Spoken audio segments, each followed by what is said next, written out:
പോവാതെ ഞാൻ ഒന്നും അല്ലാതെ സ്ഥലത്ത് കിടക്കുമല്ലേ. ചേട്ടാ കയ്യിലൊന്ന് പിടിച്ച് എളുപ്പം ഒന്ന് വന്നാ എനിക്ക് കുടിയിലോട്ടൊന്ന് ഇറങ്ങട്ടെ.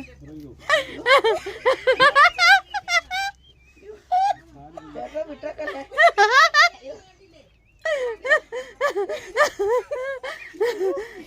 ആദ്യമായിട്ട് ഇങ്ങനെ ഒരു മുതലല്ലേ കാണുന്നത്.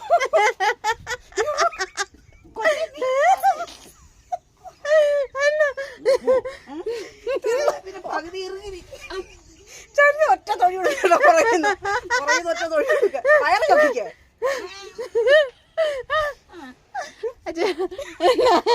ആ ചേട്ടൻ ആദ്യമായിട്ട് ഇങ്ങനെ ഒരു മുതലിനെ കാണുന്നത്. തള്ളി